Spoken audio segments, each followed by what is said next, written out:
लालच को आप एक डब्बे में बंद करें और उसे किसी नहर में फेंक दें। ठीक है, इस काम को जितना आप इबादत समझ के करोगे, जितनी मेहनत से करोगे, उतना इसमें फायदा है। अजमल भाई, मेरे पास ब्लैक का योगा डक है जो 7 डिफरेंट कलर्स के अंडे देती है, 7 से भी ज्यादा कलर के, ब्लैक कलर, ब्लू, ग्रीन, मैं आपको पिक्चर शेयर कर दूंगा। डिफरेंट कलर्स के अंडे देती है वो। मेरे अल्लाह का करम है, मेरे पास अभी एक इंडोनेशिया में भी फार्म है, मलेशिया में भी फार्म है। अभी ये फार्म आप देख रहे हैं।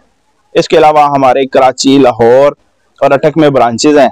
ठीक है, मेरे दोस्त हैं, हम पार्टनर्स हैं। उसके अलावा अभी हम बहुत बड़ा फार्म एक बना रहे हैं 20 कनाल में। एक मॉडल फार्म होगा हसन अब्दाल में, हम कंस्ट्रक्शन शुरू है, इस ईयर के तकरीबन मिड तक इंशाल्लाह कंप्लीट हो जाएगा। भैया कैसे हो आप? अल्लाह का शुक्र। अजमल भाई, आप कैसे? आपका काम कैसा जा रहा है? अल्लाह का बहुत करम है। बर्ड्स कैसे हैं आपके? माशाल्लाह, आप देख रहे हैं एक्टिव हैं। लोग कहते हैं कि किसी लेजेंड से मिलवाएं, किसी ऐसे बंदे से मिलवाएं जिसने चिकन फार्मिंग की दुनिया में वाकई तरक्की की हो, क्योंकि लोग आते हैं और शॉर्टकट के चक्कर में अपनी दौलत को ज़ाया करने के बाद रोना चीखना शुरू कर देते हैं। आप एक ब्रांड बन गए, बताइएगा मोटिवेट करने की गर्ज़ोगाह से कि कितने से कब आगाज़ किया था और आज किस जगह पे, किस मुकाम पे विराजमान हैं आप? अजमल भाई, लॉसेस काफ़ी सारे किए। जब प्लानिंग नहीं होती तो लॉस होता है। मैंने भी बहुत से लॉसेस किए, लेकिन ये एक जो प्रॉफिट स्टार्ट हुआ, जब मुझे आप कह सकते हो 2018 में, मैंने 35,000 रुपये से स्टार्ट किया था। कुछ मेरे पास अपनी पॉकेट मनी थी, मैं कॉल सेंटर में उस टाइम जॉब भी करता था। मैंने रैबिट फार्मिंग से स्टार्ट किया था, माशाल्लाह उसमें काफ़ी प्रॉफिट हुआ। फिर उसके बाद मैंने तकरीबन 2019 के स्टार्ट में अपने इंपोर्ट का काम शुरू किया। कुछ अच्छे दोस्त मिल गए, उनके नाम भी मैं मेंशन करना चाहता हूँ। इजाज़ भाई हैं हमारे इंडोनेशिया से, वहाँ पे वो उनका फार्म है। अभी मलेशिया में हमारा एक फार्म है, शरियार भाई जो हैं वो वहाँ पे होते हैं मलेशिया में। तो ये सारी जो है एक टीम वर्क के साथ हम चले और अल्लाह का बड़ा करम है। अच्छा, इंपोर्ट कौन कौन से बर्ड्स कर लिए, कितने रिकॉर्ड्स अपने का नाम कर लिए आपने? याम सिमानी इंडोनेशियन के पानियर तो आप ही थे, तो अब तक कितने याम सिमानी आ चुके हैं? याम सिमानी के अलावा किन किन ब्रीड्स को लेके आ चुके हैं पाकिस्तान में? अजमल भाई, जो मैंने इंपोर्ट किया स्टार्ट में रैबिट्स डिफरेंट कलर्स के, कोई तकरीबन 25 से 30 किस्म के डिफरेंट रैबिट्स इंपोर्ट किए, यूरोप से, मलेशिया से, इंडोनेशिया से। मलेशिया से फर्स्ट टाइम मैंने इंपोर्ट किया डवार फोर्टोट। उसके अलावा डिफरेंट ब्रीड्स इंपोर्ट की। उसके अलावा इंडोनेशिया से हमने अयाम सिमानी फर्स्ट टाइम मैंने इंपोर्ट किया पाकिस्तान में। उसके अलावा मलेशियन असील है जो अभी पाकिस्तान में सिर्फ 3 पीस हैं, मैंने सेल किए हैं। लास्ट शिपमेंट में स्वाबी का एक दोस्त है, उसके पास अयाम रातू, बहुत प्यारी ब्रीड है, मैं पिक्चर शेयर कर दूंगा आपके साथ। उसके अलावा अभी लव बर्ड्स की तरफ जा रहे हैं हम, और बड़ी जो ब्रीड्स हैं वाइल्ड लाइफ की तरफ, लांबा, अल्पाका, उसके अलावा हिरन वगैरह, इन चीज़ों में हम जा रहे हैं, उस पर वर्किंग कर रहे हैं। आप शाहज़ेब भैया इस काम को फुल टाइम कर रहे हैं या पार्ट टाइम? मैं फुल टाइम कर रहा हूँ अजमल भाई, मेरा यही, क्योंकि शौक यही था और शुरू से बस स्टडी भी छोड़ी इसी के लिए, और बस यही फुल टाइम मेरी है। की पॉइंट्स, खुलासा, मरकजी ख्याल पूछना चाहें तो आप अपनी इस सफ़र में जितने लॉसेस किए, जितने नुकसानात किए, कामयाबियाँ कितनी रही, नाकामियाँ कितनी रही, रिस्क, नफ़ा, नुकसान, ओवरऑल कोई बताइएगा हमें। अजमल भाई, लॉसेस काफ़ी हुए, लेकिन सबसे ज़्यादा मैं अपनी फैमिली का शुक्रिया अदा करता हूँ जिन्होंने सपोर्ट किया। ऐसे ऐसे लॉसेस मैंने किए जो फैमिली साइड पे हो जाती है, ऐसी सिचुएशंस भी आई मेरे पे। और उसके अलावा मेरे साथ एक फ्रॉड भी हुआ 27 लाख रुपए का, मैं अक्सर बताता हूँ।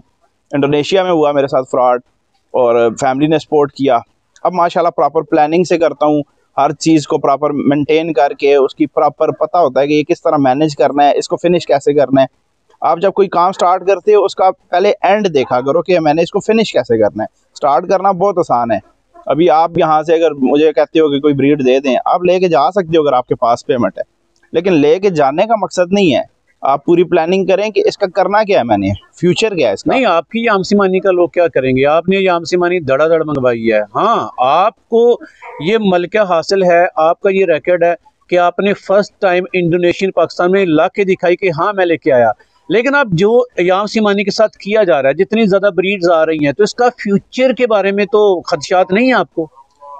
अजमल भाई, जो बंदा भी लेके जाता है, मैं फर्स्ट सबसे पहले उसे ये बोलता हूँ कि जो इन्वेस्ट करते हो, शौक होना चाहिए आपको। सिर्फ अगर लालच में आके आपके मैं लाख रुपया लगाऊंगा, करोड़ों कमा लूंगा, ऐसा हर किसी के पास की बात नहीं होती। आपकी प्लानिंग, आपकी मेहनत, सारी चीज़ें मेंशन करनी पड़ती हैं, उसमें आपको देनी पड़ती हैं। तो अगर आप अभी कोई यहाँ से मानी लेके जाता है, उसको यही मशवरा है कि आप इन्वेस्ट करें, घबराने की बात नहीं है, लेकिन अपनी प्लानिंग करें कि इसका एंड क्या करना है मैंने। अभी तो फैंसी के तौर पे आप इसको सेल करोगे, 10,000 रुपये का बच्चा सेल हो रहा है ऐसे ही। मेरी जो सारे फार्मर्स को मशवरा है, ज़्यादातर फार्मर्स को, इंडिया में मेरे बहुत अच्छे एक दोस्त हैं, वो इसकी कमर्शियल फार्मिंग कर रहे हैं, मीट फार्मिंग, बहुत ज़्यादा डिमांड है उनके पास। तो कस्टमर्स को चाहिए कि आप अभी तो सेल कर लोगे इसको, कुछ टाइम के बाद आप इसकी मीट की तरफ जाओ, 2-3 पेयर रख लो, उससे अपने पास एक प्रॉपर फार्म मेंटेन करो, 100-200 ब्रीडर अपने पास रखो, फिर ब्रीडिंग करवा के चूजे अपने वो लेके पालो उन्हें, और फिर मीट आगे सेल करो। अगर आपका फ़र्ज़ करें, देसी से तो महंगा ही मीट सेल होगा इसका, ठीक है, 3-4 हज़ार रुपये केजी अगर सेल होता है मीट, तो वो एक अच्छा प्रॉफिट है। अगर आप एक फ्लॉक में जिस तरह ब्रायलर तैयार करते हो, इस तरह इसकी फार्मिंग करें, इसमें तो काफ़ी यानी कि मेडिसिन में भी यूज़ होता है और काफ़ी फ़ायदे हैं इसके मीट के। क्या आपको इसका आइडिया है कि जिनके पास अयाम सिमानी पहुंच चुकी, वो परेशान है, उनके चिक सेल नहीं हो रहे, या तरीक़ेकार नहीं आता, कहाँ जाएं, किसको पुकारें, क्या स्ट्रेटजीज अडॉप्ट करें, आप लोगों के लिए क्या कर रहे हैं? अजमल भाई, बिल्कुल ये क्वेश्चन आपने अच्छा किया है। जो बंदे लेके जाते हैं डिफरेंट सिटीज़ से, लाहौर मेन जो कैपिटल है या मेन जो सिटीज़ हैं, वहाँ पे तो आसान है सेल करना हर किसी की अप्रोच में, लेकिन कुछ ऐसे सिटीज़ हैं जहाँ पे बंदे सेल करने में मुश्किल होती है। तो हमने एक फेसबुक पे ग्रुप बनाया हुआ है, अयाम सिमानी ब्लैक गोल्ड के नाम से। उस पे लोग आएँ, वहाँ पे अपनी चीज़ का ऐड लगाएं, और बहुत से उधर फार्मर्स हैं जो बाइंग करने में इंटरेस्टेड हैं, वहाँ पे आपके वर्ड सेल हो जाएंगे। अयाम सिमानी के अलावा इंडोनेशियन पैरट भी एक लॉन्ग टेल सील से कहते हैं, वो भी आपकी एक शिपमेंट आई थी माशाल्लाह। डक फार्मिंग में भी आपने जनाब एक झंडा उठा लिया कि डक फार्मिंग में बड़ा पोटेंशियल है। डक फार्मिंग में आप क्या देख रहे हैं, क्योंकि यहाँ डक कसीर तादाद में मौजूद हैं?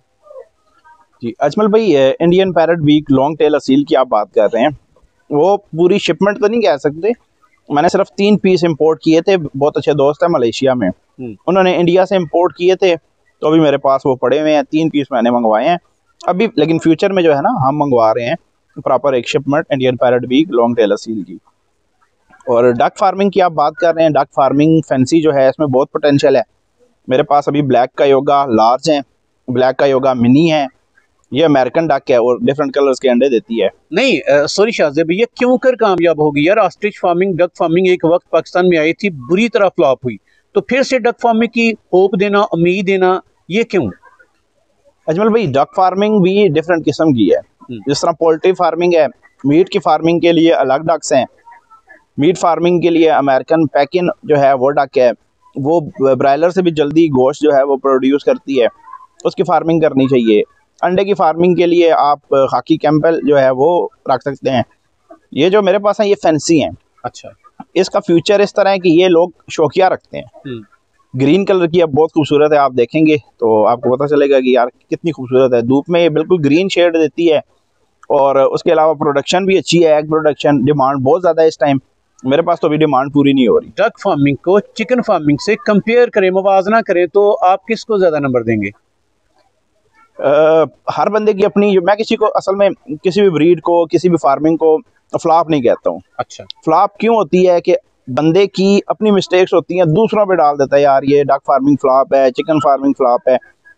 हर चीज़ की रिक्वायरमेंट्स होती हैं, पहले पूरी स्टडी करनी चाहिए, उसके बाद स्टार्ट करना चाहिए। डक फार्मिंग आप इसे कुछ भी डालें, मेरे पास अभी तकरीबन साल से है ये ब्लैक का योगा, बीमारी की वजह से एक भी मोर्टेलिटी नहीं हुई। अच्छा। मेरे जितने कस्टमर्स लेके गए हैं माशाल्लाह सेल कर रहे हैं, बच्चे लेके गए हैं मुझसे, किसी के पास एक पीस भी नहीं एक्सपायर हुआ, यानी कि सिंगल पीस भी।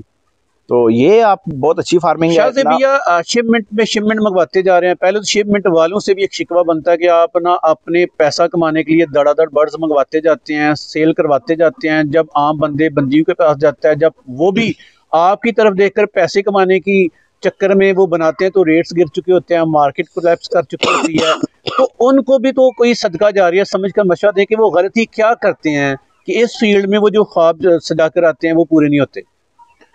अजमल भाई देखिए, सबसे पहले हम इंपोर्ट जो करते हैं, जितने भी इंपोर्टर्स हैं, लोग कभी इंपोर्टर्स को गलत भी कहते हैं कि यार, मैं नहीं कहता हूँ, क्योंकि वो पहले अपनी इन्वेस्टमेंट करते हैं, रिस्क लेते हैं, दूसरे कंट्री से ला के आपको एक चीज़ देते हैं, जो डिमांड होती है वो पूरी करते हैं। अब उसको कैसे लेके चलना है, ये आगे फार्मर्स की जिम्मेदारी होती है। फार्मर्स क्रॉस ब्रीड करवाते हैं, फ्रॉड करते हैं काफ़ी बंदे, जिसकी वजह से एक चीज़ जो है वो पिट जाती है। और ब्रीडिंग भी जो होती है वो कंट्रोल ब्रीडिंग होनी चाहिए हर चीज़ की। ठीक। अगर कोई वीक बर्ड है उसको आप साइड पे कर दें, जो स्ट्रॉन्ग बर्ड है उसकी ब्रीड करवाएं, और जिसकी फ्यूचर में आप देख रहे हो अच्छी डिमांड है, अच्छा पोटेंशियल है, उसको रखें। ज़्यादातर शौकीन लोग हैं जो मुझसे लेके जाते हैं, तो उनका कभी शिकवा हुआ नहीं है इस बारे में कि ये सेल नहीं होता। मोस्टली मेरे पास जो है वो शौकीन लोग लेके जाते हैं। आप पाकिस्तानियों को क्या क्या सर्विसेज प्रोवाइड कर रहे हैं इस वक्त? अभी इंडोनेशिया में काफ़ी सारे बंदों की पेमेंट फंसी हुई थी, उन्होंने मुझसे रब्ता किया कि शाज़ेब भाई हमसे मिस्टेक हुई है, हमने आपसे नहीं लिए, डायरेक्ट पैसे भिजवा दिए हैं। अच्छा। अब उनको भी मैं इंपोर्ट करके दे रहा हूँ। नाम मैं मेंशन नहीं कर सकता क्योंकि हर किसी की अपनी जो मार्केट वर्थ होती है जी। तो अभी कुछ बंदे हैं जिनको मैं इंपोर्ट करके दे रहा हूँ और वो ऑलरेडी खुद भी इंपोर्ट करते हैं।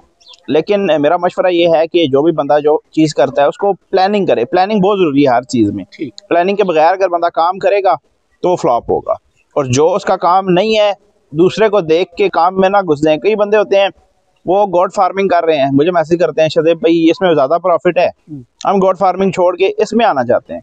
मैंने कहता हूँ उसमें आपका एक्सपीरियंस है, इसमें एक्सपीरियंस नहीं है, इसमें ना आए। आप जो काम कर रहे हैं पहले वो तो करें, उसमें प्रॉफिट कमा के इसमें छोटी सी अमाउंट इन्वेस्ट कर दें, एक्सपीरियंस हासिल करें, फिर बड़ी फार्मिंग की तरफ जाएं। आपके तूलो अरज कैसे गुजर रहे हैं? आपकी दिन भर की रूटीन जरा बताइएगा। अजमल भाई दिन की रूटीन तो बहुत ख़राब है। हमारा तो रात को हम जागते हैं, दिन को सोते हैं। हाँ दिन को सोते हैं। तकरीबन 1-2 बजे मैं उठता हूँ। बाकी छोटा भाई है उसकी यानी कि शिपर है आप बेसिकली। हाँ। तो ये जो बर्ड्स का सेटअप छत पे देख रहे हैं, इसकी लंबाई चौड़ाई, इन्वेस्टमेंट और बर्ड्स की क्वांटिटी बताइएगा जरा। अभी तो बर्ड्स बहुत कम है, अभी शिपमेंट क्योंकि आनी है, जब शिपमेंट आएगी तो फिर ज़्यादा हो जाएंगे। अभी ये जो थोड़ा सा खर्चा हुआ है क्योंकि मेन फार्म हम बना रहे हैं हसन अब्दाल में 20 कनाल का, तो इधर ज़्यादा मैंने खर्चा किया नहीं है। अभी इस पे तकरीबन 2-2.5 लाख रुपए आप कह लें कंस्ट्रक्शन पे और सारा टोटल अंदर। यहाँ पर ये पहले में सुसेक्स है, ये हमारी लाइट सुसेक्स हैं। ये किस लिए भाई? ये रिंग बर्ड हमने इंपोर्ट किए थे, तकरीबन साल हो गया हमारे आजकल पास। अंडे खा रहे हैं? अंडे खा रहे हैं, चास आ रही है? बिल्कुल आ रही है। और इसके बाद सिल्की है आपके पास? जी ये सिल्की असल में ये एक दोस्त थे बेल्जियम में। अच्छा। उनके पास शो विनर बर्ड्स थे, मैंने इंपोर्ट किए थे, तो उसके कुछ चूजे मैंने रोके हुए अपनी ब्रीड तैयार कर रहा हूं। उसके बाद पैरट बीक है, अयामसीमानी है सामने, फिर एंड पे अस्टल ऑफ हेरिटेज है, बिल्कुल ये भी अयामसीमानी है। जी जी। और उधर सामने देख रहे हैं हम डक्स। बिल्कुल।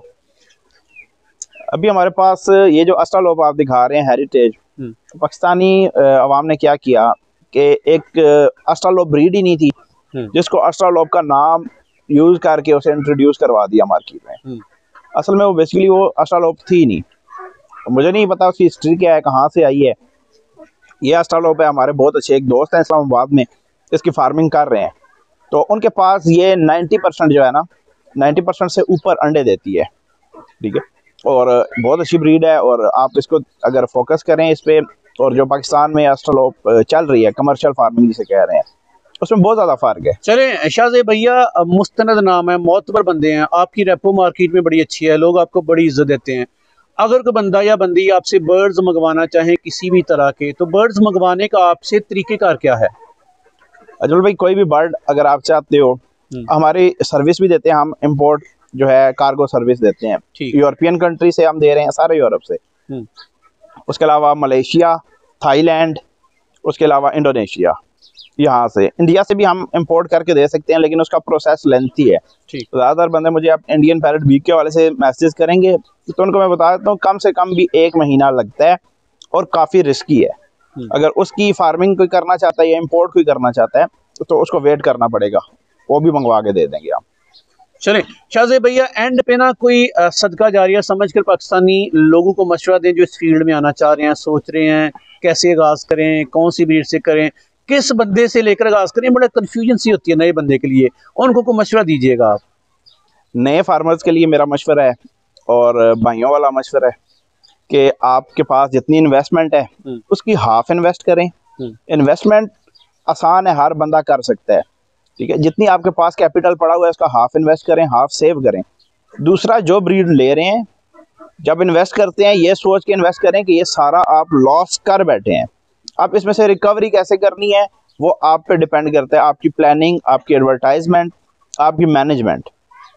तो ये चीज़ें देख के चलें। मैनेजमेंट, फीड, वैक्सीनेशन पोल्ट्री में लाजमी है, इसके बगैर इस काम में ना आए। चलें भाईजान, एंड पे ना आपने वो रब्ता नंबर्स बताइएगा, अपनी लोकेशन बता दीजिएगा, जो लोग आपसे रब्ता करना चाहें कैसे करें।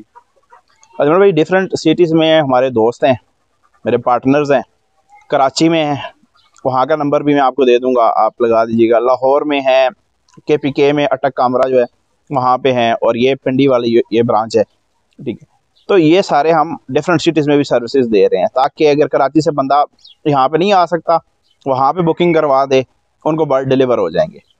चलें शाहज़ेब भैया, मेरी एक ही तमन्ना है आपके, हाँ एक ही रिक्वेस्ट है कि यार सिंसियरिटी से, मोहब्बत से लोगों को डील कीजिएगा, लोगों को मैक्सिमम फैसिलिटेट कीजिएगा, उनकी मदद कीजिएगा। किसी परेशान बंदा हो तो उसकी जितनी हेल्प हो सके कीजिएगा। सच्चे दिल से काम करें, मेरा अल्लाह वैसी बरकतें देता है। इज़्ज़त माशाल्लाह कमा रहे हैं, पैसा भी कमा रहे हैं, लेकिन पाकिस्तानियों ने आपको खुश किया, अब आपने पाकिस्तानी को खुश करना है। ये मेरी रिक्वेस्ट है आपसे। चला, हंसते रहें, मुस्कुराते रहें। आपका बहुत बहुत शुक्रिया। बहुत शुक्रिया।